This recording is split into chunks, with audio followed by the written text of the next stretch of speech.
প্রিয় দর্শক, আসসালামু আলাইকুম ওয়া রাহমাতুল্লাহ। আজ শনিবার আমাদের কুতুবপুর বাজার 11ই জুলাই 2026।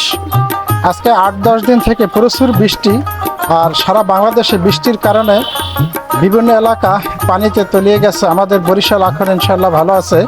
দর্শক, আমাদের কুতুবপুর বাজার থেকে আমি শিকদার মোহাম্মদ নজরুল ইসলাম, ভিডিও চিত্র। আজকে চলে আসলাম মাছবাজারের দৃশ্যটা আমি তুলে ধরলাম। গ্রামীণ হাট বাজারের অপরূপ কত সুন্দর দৃশ্যগুলো দেখতে খুবই ভালো লাগে। অবশ্যই এই ভিডিওগুলো বেশি বেশি দেখবেন এবং শেয়ার করে দেবেন, সবাইকে দেখার সুযোগ করে দেবেন। কারণ যারা দূর থেকে এবং দেশের বাইরে যারা থাকে, হয়তো গ্রামীণ ভিডিও এবং গ্রামীণ পরিচিত এবং আত্মীয় স্বজন দেখলে দূর থেকে তাদের কাছে খুবই ভালো লাগে। অবশ্যই দর্শক, এই ধরনের ভিডিওগুলো বেশি বেশি সাপোর্ট করে পাশে থাকবেন এবং বেশি বেশি ভালোবাসা দিবেন।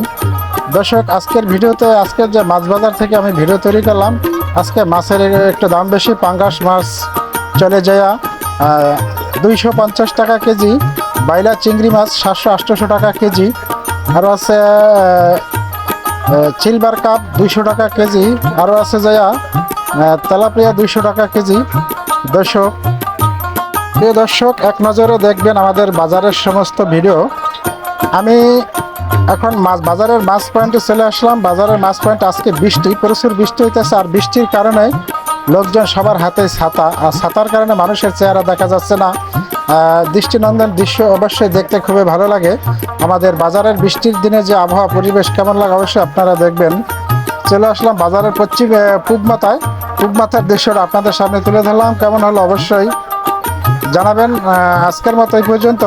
সম্পূর্ণ ভিডিও দেখতে থাকেন, দেখা হবে আগামী ভিডিওতে। ভালো থাকবেন, আল্লাহ হাফেজ।